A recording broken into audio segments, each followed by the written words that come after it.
Hi everyone, welcome back to Chem Help ASAP. In this problem set video, we are going to be doing energy problems. So we'll start with questions about identifying types of energy, then we will talk about endothermic versus exothermic reactions. Then next we will talk about heat energy. So we'll talk about phase changes and temperature changes, and then we'll start doing problems where you have a heating curve. So let's get started.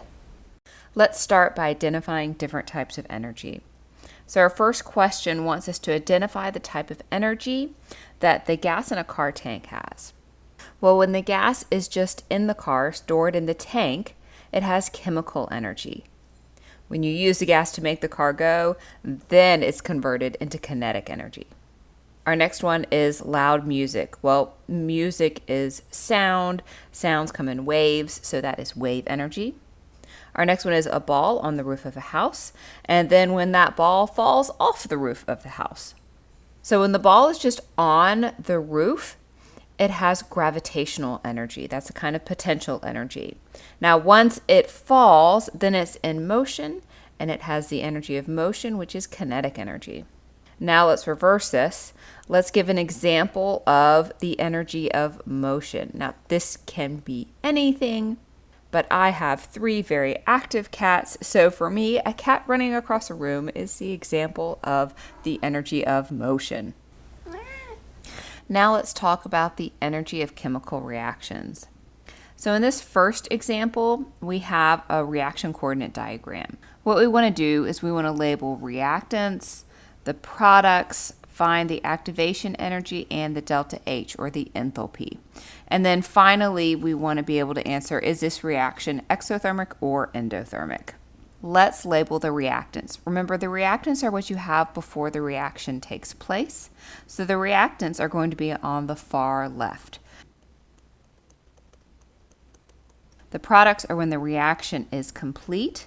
So the products are down here. Now, activation energy, this is the energy needed for the reaction to go from reactants to products. That is this little hump right here.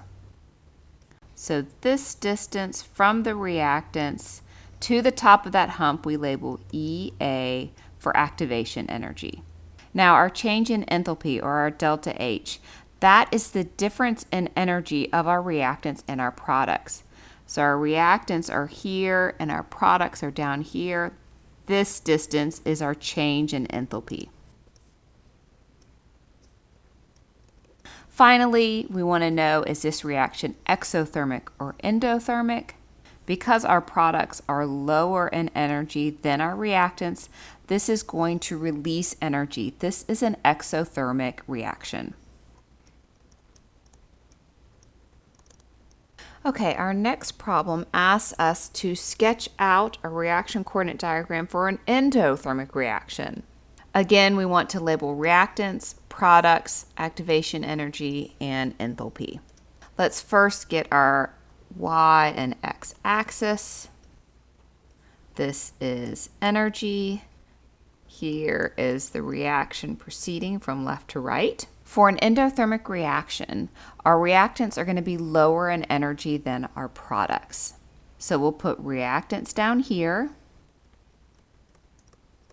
and let's put products up here. Now I want a smooth curve going from reactants to products. Next, I want to label my activation energy. That, again, is the energy needed for the reaction to go from reactants to products. Now, in an endothermic reaction, this is quite large because here's the top of my curve, and it's going to go all the way down to where the reactants are. That is my activation energy. Now, my delta H, or my enthalpy, is still the difference between my reactants and my products. So again, that is this difference here. That is my delta H. When you see the reaction coordinate diagram side by side, it makes it easy to see the difference between them, but also the similarity. Now let's work on the energetics of phase changes. So my first question reads, how much energy in kilojoules should be removed to condense 100 grams of gaseous benzene into liquid benzene at 80.1 degrees Celsius? We are going to need some physical constants. So let me pull that table up. Here we go. We need the information in this last row, the one about benzene. We are condensing 100 grams of benzene. Remember, to condense something is to take something from the gas phase to the liquid phase. And our problem even specified this. So we are removing energy from this system. To calculate how much energy we're going to remove, we need to have our moles of benzene. But of course, the problem gave us grams of benzene, so let's do that conversion first. Here are my 100 grams of benzene, using the molar mass of benzene, making sure my units cancel. I have 1.28 moles of benzene. My equation for calculating heat for phase change is right here. So we are going to need the enthalpy of vaporization. Here it is for benzene down here. Of course, we just calculated our number of moles of benzene. Now we have our heat of vaporization. Let's plug and chug. Here are my moles. Here's my delta H. My final Q is negative 39.05 kilojoules. Notice in this problem that my moles cancel. Now let's go on to our next problem. It reads, how many grams of ammonia will freeze at negative 77.7 degrees Celsius if 35 kilojoules of energy is removed? We are going to need our information for ammonia. Here is our row for ammonia. We are freezing it, so we want our delta H of fusion in this case. Here is our equation for Q. We already know what Q is. We have removed 35 kilojoules of energy. Our delta H of fusion is given in the table, so let's go ahead and plug that in as well. And we are going to solve for our number of moles. Notice that our kilojoules will cancel when we do this algebra. So we get 6.19 moles of ammonia. But of course the problem wants grams of ammonia. So we have one more step to do, and that's just simply to convert moles to grams. So rewriting my moles of ammonia and using my molar mass, you can again see my moles of ammonia cancel, and I'm going to get 106 grams of ammonia. Let's take a look at a heating curve. Here is a heating curve for our unknown substance. We only have these two horizontal lines marked. Now, what are these horizontal lines on a heating curve? Well, they are where phase changes occur. Because remember, at a phase change, your temperature, which is along this y-axis, does not change. It is constant. So for this unknown substance, when we heat at negative 114.1, it looks like we are probably melting. And then up here at 78.2, I am guessing we are going to be moving into the vapor phase. There are, of course, other phase changes, but we will deal with only solid, liquid, and gas states. So looking at our table at the bottom, do we have a substance that will melt at negative 114.1 and will boil at 78.2? Well, yes, we do. Ethanol. So you can see here, its melting / freezing point is negative 114.1, and here is its boiling / condensation point at 78.2. We've dealt with the heat of phase changes. We've seen heating curves. Let's deal with the heat of temperature changes. Our first problem reads, an average person expends about 450 kilojoules while walking a mile. Assuming all that energy was used to raise a sample of water from 15 degrees C to 90 degrees C, how many grams of water are in the sample? Let's first calculate what our temperature change is. So to calculate temperature change, we are simply going to take the final temperature minus the initial temperature. So our final temperature was 90 degrees C, our initial was 15, so our temperature change is 75 degrees Celsius. When we are dealing with a temperature change, our equation to calculate the heat for that temperature change is given right here. Q equals mc delta T. Let's plug in what we know. Q is our heat. Our problem told us that we are going to expend 450 kilojoules. Now let's go ahead and convert that into joules right here. This will become obvious in just a second. Now, we do not know our mass of water. That is actually specifically what our problem asked for. So next we need to know the specific heat. Well, it's important to know what phase of water we are talking about. So if we're going from 15 degrees C to 90 degrees C, we are solidly in the liquid phase of water. So our specific heat is 4.18 joules per gram times degrees Celsius. And finally, our temperature change, we already calculated, that is 75 degrees C. Hopefully now you can see why I changed our heat into joules. Our degrees C cancel, but for our joules to cancel, we need to have joules on the left-hand side of the equation. Now let's solve for mass. So our mass is 1,440 grams of water. Let's look at another problem. This one reads, if a 2.25 mole sample of benzene is cooled from 70 degrees Celsius to 8 degrees Celsius, how much energy has been removed from the system? We've got a temperature change here. Let's go ahead and calculate our temperature change. So remember, delta T is our final temperature minus our initial temperature. So it's going to be 8 minus 70. So our temperature change is negative 62 degrees Celsius. We know we are going to use our Q equals MC delta T because we're calculating heat for a temperature change. Now I know this feels very weird, but we are actually going to convert moles into grams. Here is the 2.25 moles of benzene using molar mass. We are going to convert benzene into grams, and we get 176 grams of benzene. Now let's plug what we know into our equation. We don't yet know Q because that is our heat. We do know that we have 176 grams of benzene. We need the specific heat of benzene. Our temperature change here is also in the liquid phase, so this is the specific heat we need. So let's plug in 133 joules per gram times degrees Celsius, and next we need our temperature change, which we've already calculated at negative 62 degrees Celsius. Let's make sure that all the units cancel.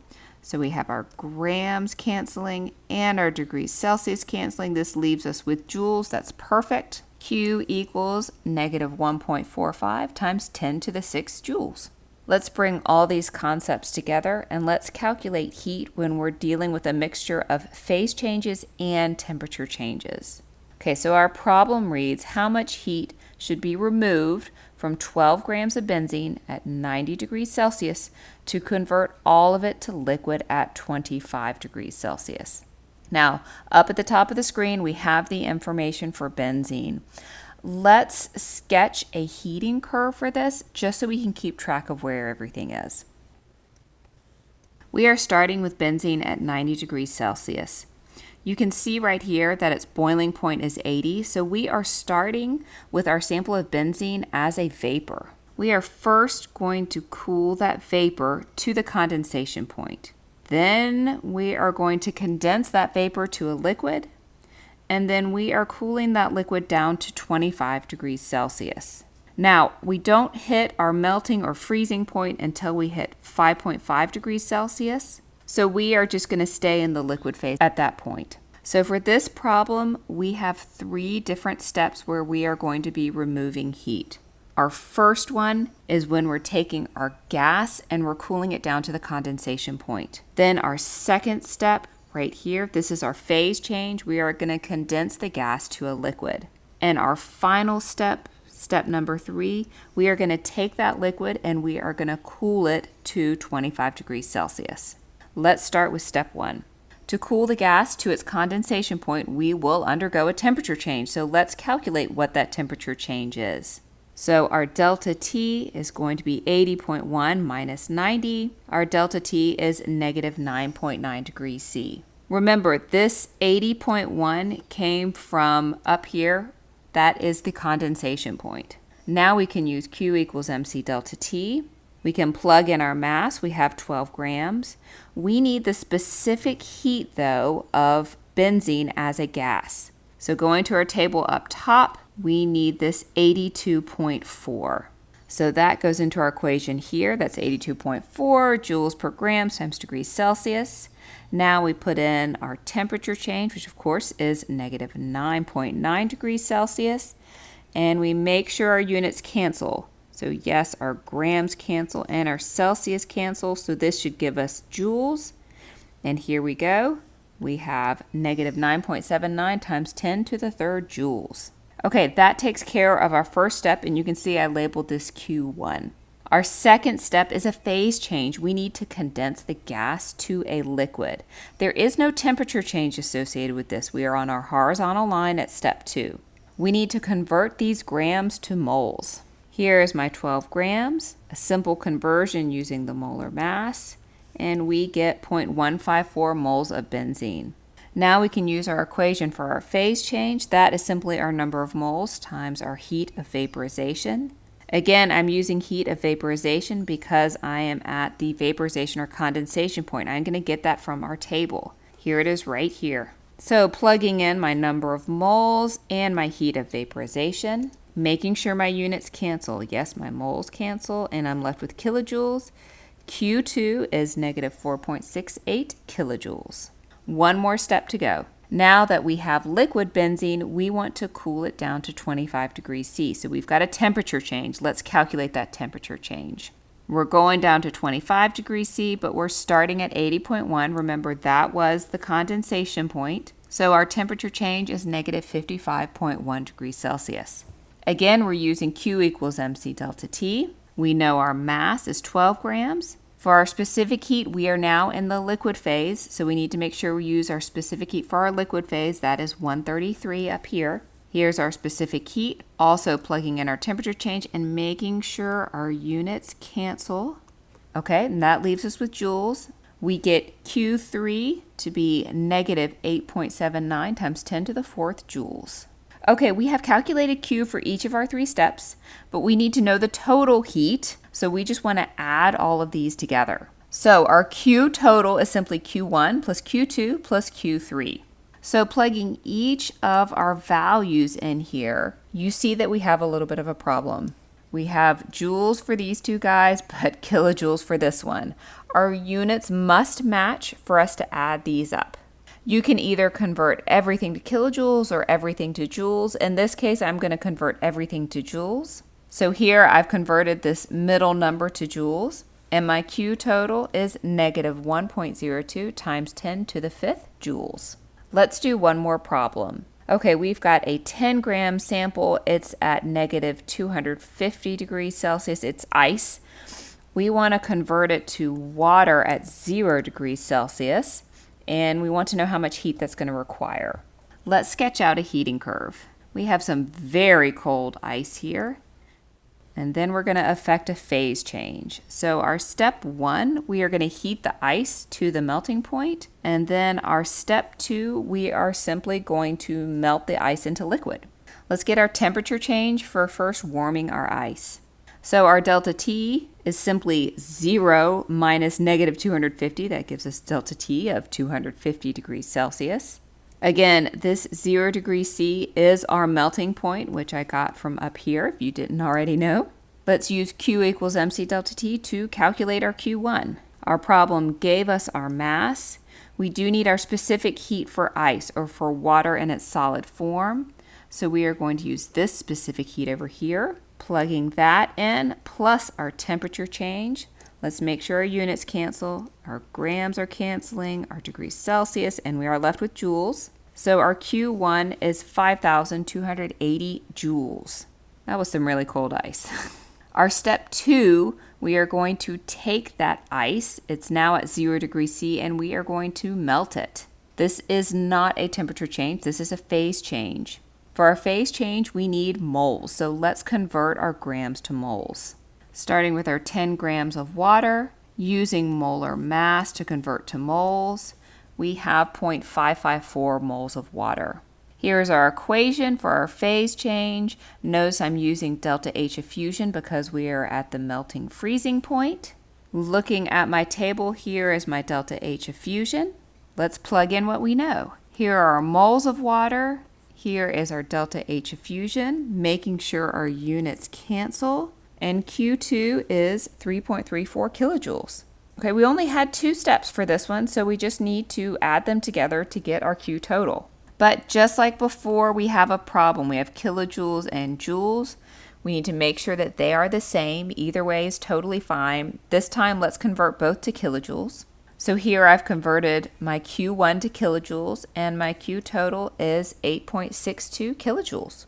The heating curve problems can be daunting. The best advice I can give is stay organized throughout. I hope you found these problems helpful, and thanks so much for watching.